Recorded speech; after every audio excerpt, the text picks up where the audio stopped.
ભારતમાં વરસાદ, અમેરિકામાં દુષ્કાળ પણ અને પૂર પણ, યુરોપમાં હીટવેવ, ઓસ્ટ્રેલિયામાં વરસાદની અછત, કેનેડામાં ગરમી અને જંગલની આગનો ખતરો.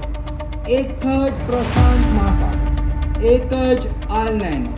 તો પછી આખી દુનિયામાં અલગ અલગ વાર્તાઓ કેમ? છેલ્લા કેટલાક અઠવાડિયાઓથી આપણે આલ નૈનોને ભારતની નજરેથી સમજવાનો પ્રયાસ કરી રહ્યા છીએ. સૌથી પહેલા જૂન મહિનામાં વરસાદની ખાત, પછી જુલાઈ મહિનામાં બંગાળાની ખાડી, અરબી સમુદ્ર, લોકલ મોન્સૂન ટ્રફ અને બીજી સ્થાનિક પ્રણાલીઓને કારણે પહેલા રાઉન્ડનો વરસાદ ભારતમાં ખૂબ જ સારો પડ્યો. પરંતુ એનો મતલબ એ નથી કે આલ નૈનો પૂરો થઈ ગયો. વર્લ્ડ મેટ્રોલોજીકલ ડિપાર્ટમેન્ટના કહેવા પ્રમાણે આલ નૈનો પ્રશાંત મહાસાગરમાં હજુ પણ સક્રિય છે અને આવતા મહિનાઓમાં તે વધારે મજબૂત થવાની શક્યતા છે. એટલે સવાલ માત્ર ભારતનો નથી, પરંતુ આ જ અલ નૈનો વિશ્વના અન્ય ભાગોમાં શું અસર કરી રહ્યો છે એ પણ જોવું અગત્યનું બને છે. કારણ કે આ એક જ પ્રણાલી ક્યાંક દુષ્કાળ, ક્યાંક પૂર, ક્યાંક વધુ ગરમી, ક્યાંક ઓછા હરિકેન એવું કેવી રીતે આપી શકે, આ જ સમજવાનો આજે આપણે પ્રયત્ન કરીએ. આલ નૈનો હવામાન નથી બનાવતો, રમતના નિયમો બદલે. સૌથી પહેલા એક વાત સમજવી જરૂરી છે કે આલ નૈનો દરેક દેશમાં જઈને વરસાદને બંધ નથી કરતું.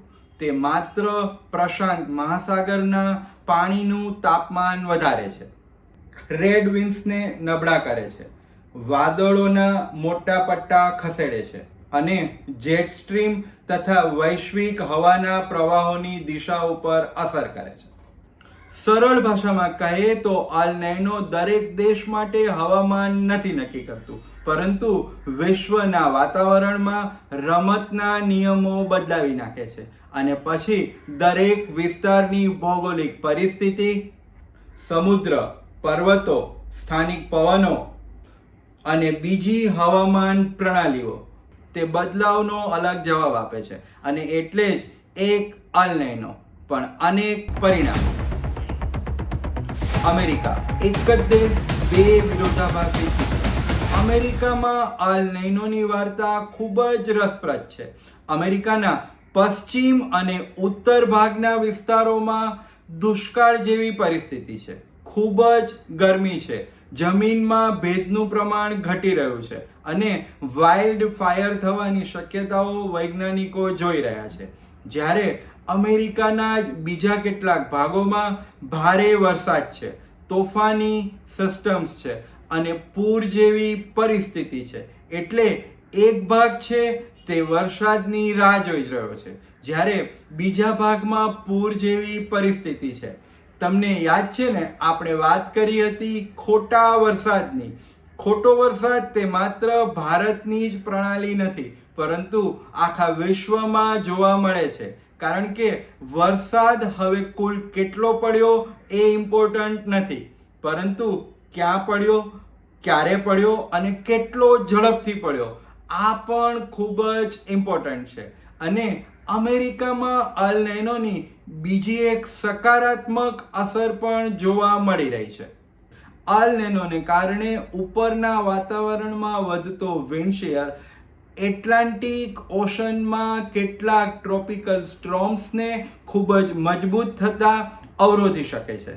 અને એટલા માટે 2026ની એટલાન્ટિક હરિકેન સિસ્ટમ છે એ સામાન્ય કરતાં થોડી ઓછી સક્રિય રહે એવી શક્યતાઓ દર્શાવવામાં આવી રહી છે.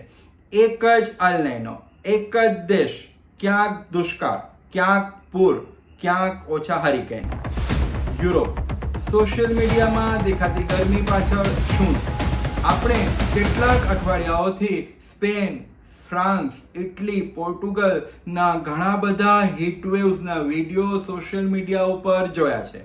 આ જે વિડીયોઝ છે તે માત્ર સોશિયલ મીડિયાની જ લાગણી નથી, પરંતુ હકીકતમાં પશ્ચિમ યુરોપમાં જૂન 2026 તે સૌથી ગરમ જૂન તરીકે નોંધાયો છે અને ટેમ્પરેચરના બધા જ રેકોર્ડ આ વિસ્તારોમાં જૂન મહિનામાં તૂટી ગયા છે. જો આપણે એવરેજ તાપમાનની વાત કરીએ તો 1991 થી 2020 સુધી જે તાપમાન હતું તેના સરેરાશ કરતાં 3 ડિગ્રી કરતાં પણ વધારે તાપમાન અહીં જોવા મળ્યું છે.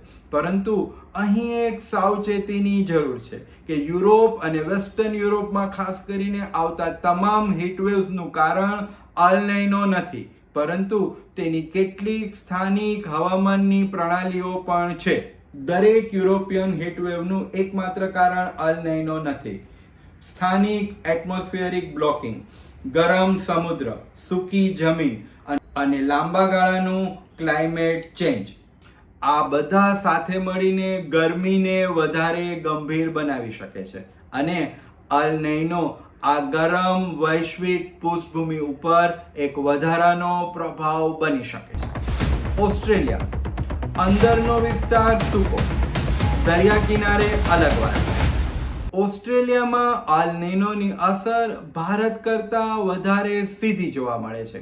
જુલાઈથી સપ્ટેમ્બર 2026ના ઓસ્ટ્રેલિયન બ્યુરો ઓફ મેટ્રોલોજીના આઉટલુક મુજબ દક્ષિણ અને પૂર્વ ભાગના ઓસ્ટ્રેલિયામાં સામાન્ય કરતાં વરસાદ ઓછો થવાની શક્યતા છે અને દેશના મોટા ભાગના વિસ્તારોમાં તાપમાન સામાન્ય કરતાં વધારે રહેશે. આનો સીધો મતલબ એ થાય છે કે ખેતી ઉપર દબાણ, પશુઓ માટે ઓછો ચારો, જમીનમાં ઘટતું જતું ભેજનું પ્રમાણ અને બુશફાયર માટે વધારે અનુકૂળ પરિસ્થિતિ. પરંતુ સમગ્ર ઓસ્ટ્રેલિયા એક સરખું સૂકું નથી. ત્યાં ન્યૂ સાઉથ વેલ્સ અને તાસ્માનિયાની આસપાસ સમુદ્રનું પાણી અસામાન્ય રીતે ગરમ નોંધાયું છે અને આ ગરમ કોસ્ટલ વોટર્સ ત્યાંના વિસ્તારોમાં વરસાદ લાવી શકે છે અને એટલા માટે જ ઓસ્ટ્રેલિયામાં અંદરનો વિસ્તાર સૂકો, જ્યારે બહારના દરિયાકાંઠાવાળા વિસ્તારમાં વરસાદ. એક દેશ, એક અલ નૈનો, પરંતુ બે વાતો. કેનેડા ગરમી, વાઇલ્ડફાયર, પણ દરેક વિસ્તાર એક સરખો નહીં.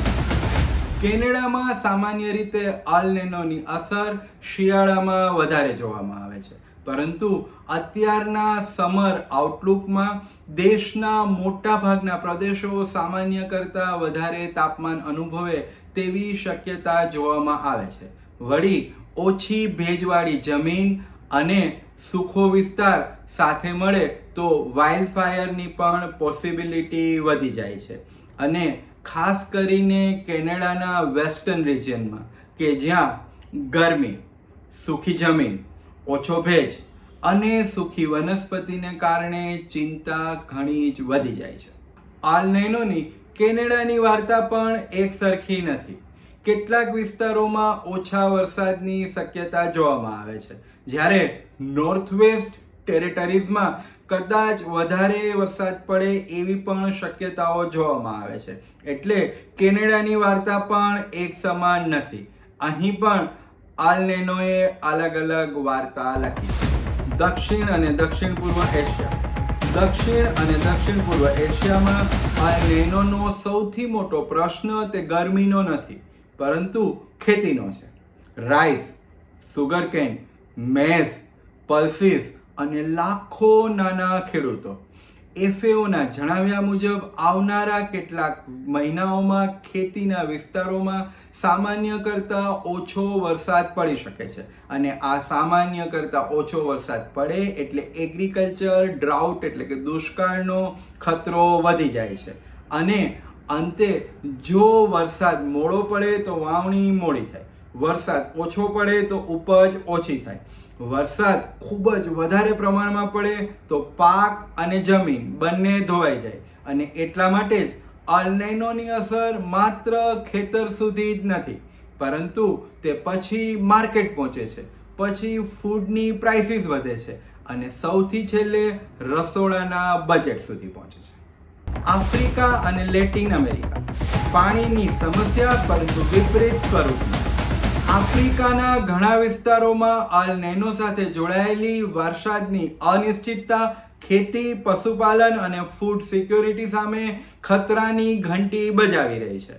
વળી FAOના જણાવ્યા મુજબ સાહેલ, સધન આફ્રિકા અને જે વિસ્તારો પહેલેથી આ સંકટનો સામનો કરી રહ્યા છે એ વિસ્તારોમાં એગ્રીકલ્ચર ડ્રાઉટનો વધતો જતો ખતરો દર્શાવવામાં આવી રહ્યો છે.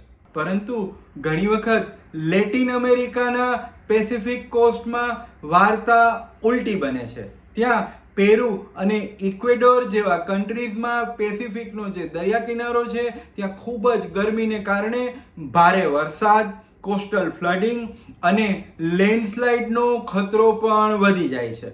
વળી સમુદ્રના ગરમ ઉપરનું જે ગરમ પાણી છે તે નીચેના પોષક તત્વોવાળા ઠંડા પાણીને પણ અવરોધિત કરે છે અને જેની ખૂબ જ ગંભીર અસર ફિશરીઝ ઇન્ડસ્ટ્રી ઉપર પડી શકે છે.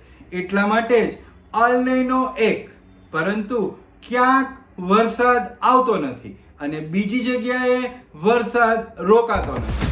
શું અલ નૈનો અને ક્લાઇમેટ ચેન્જ તે એક જ વસ્તુ છે? અહીં ખૂબ જ મહત્વની વાત કે અલ નૈનો અને ક્લાઇમેટ ચેન્જ તે બંને એક જ વસ્તુ નથી. અલ નૈનો તે પ્રશાંત મહાસાગરમાં સમયે સમયે બનતી એક કુદરતી હવામાન પ્રણાલી છે, જ્યારે ક્લાઇમેટ ચેન્જ પૃથ્વીના લાંબા ગાળાના વધતા તાપમાન અને બદલાતા ક્લાઇમેટ પેટર્ન સાથે જોડાયેલું છે. પરંતુ અલ નૈનો જ્યારે પહેલેથી ગરમ થયેલી આ દુનિયામાં આવે ત્યારે ગરમી, ભારે વરસાદ, દુષ્કાળ અને એક્સ્ટ્રીમ ઇવેન્ટ્સ છે તે પરિસ્થિતિને વધારે ગંભીર બનાવી શકે છે. અને જો સરળ ભાષામાં સમજીએ તો અલ નૈનો એ એક ખેલાડી છે, જ્યારે ક્લાઇમેટ ચેન્જ તે સતત બદલાતું જતું આખું મેદાન છે. અને જ્યારે આ બંને ભેગા મળે છે ત્યારે રમત ખૂબ જ મુશ્કેલ બની શકે છે. તો એક જ અલ નૈનો આખી દુનિયામાં અલગ અલગ વાર્તા કેમ બનાવે છે? કારણ કે અલ નૈનો હવામાનનો એકમાત્ર માલિક નથી. જો તમને અમારો આ એપિસોડ ગમ્યો હોય તો અમારી ચેનલ સચિન્સ ડાયરીને સબસ્ક્રાઇબ કરવાનું ભૂલશો નહીં.